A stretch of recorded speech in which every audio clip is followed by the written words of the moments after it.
भाई राजाशाही में शिकारी नहीं दया हती। आ तो सरकार घोर खोद्या निकल्या, घोर खोद्या।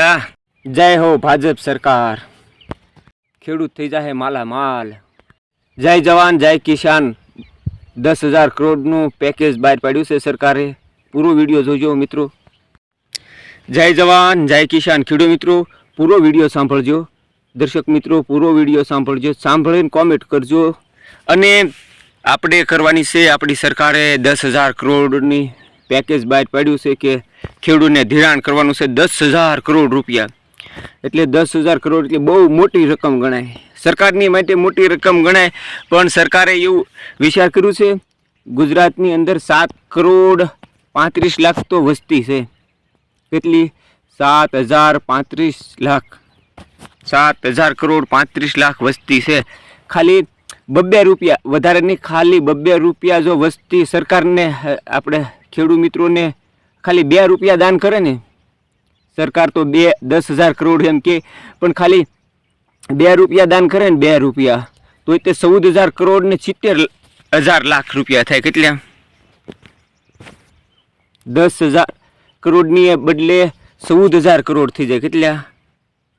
10,000 કરોડની બદલે 14,000 કરોડ થઈ જાય। 14,000 કરોડ 70 લાખ રૂપિયા। ખાલી 2 રૂપિયા, એક મુંડા દીઠ 2 રૂપિયા ખાલી દાન કરે ને, 2 રૂપિયા। સરકાર ગાંડી કે જનતા ગાંડી? આપણે કિસાનો વીરો, આપણે કોઈ દેશમાં કોઈને સાચી સમજણ જ નથી। આપણે એમ કે 10,000 કરોડ રૂપિયા ધિરાણ કર્યું એટલે મિત્રો બહુ મોટી રકમ।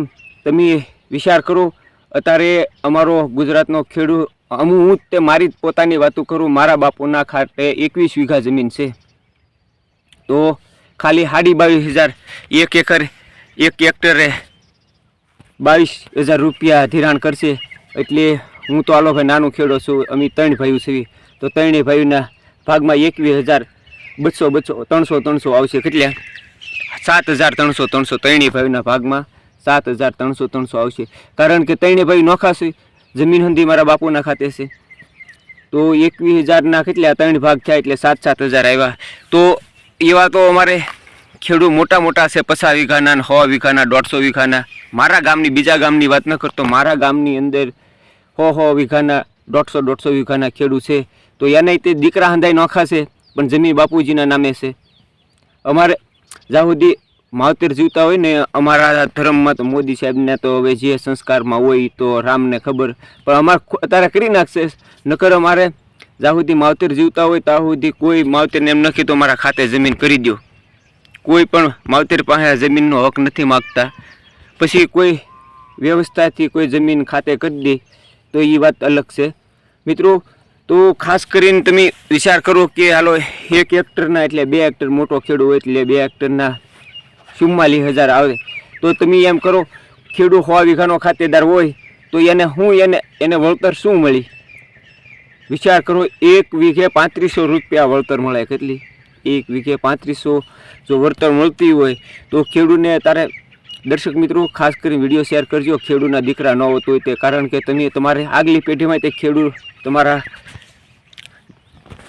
કોઈ પણ ખેડૂત સિવાય કોઈનો ઉધાર નથી ને, તમારા માવતર કદાચ હોઈ શકે ખેડૂત ને, ન હોય તો તે આ તમે જે ખાવ છો ને એ ખેડૂતના ઘેર જ પાકે। કાંઈ તમારા ઉદ્યોગપતિના ઘેર ન પાકતું, કાંઈ નોકરીયાટને ઘેર ન પાકતું, કાંઈ મોદીના ઘેર ન પાકતું, હંધું અમે આપી છીએ।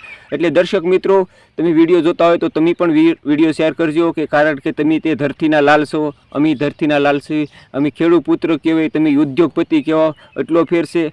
પણ ખાસ કરીને વિડીયો શેર કરવાનું ચૂકતા નહીં, ને 10,000 કરોડ એટલે સરકારને કહી દો 10,000 કરોડ ખાલી 2 રૂપિયા ખાલી મુંડા દીઠ અમે દાન આપે ને, ખાલી ખેડૂતને મુંડા દીઠ દાન આપે તો તે એટલો વિચાર કરી લેવો જોઈએ કે મુંડા દીઠ 2 રૂપિયા દાન આપે તો 14,000 કરોડ ને 70 લાખ રૂપિયા થાય।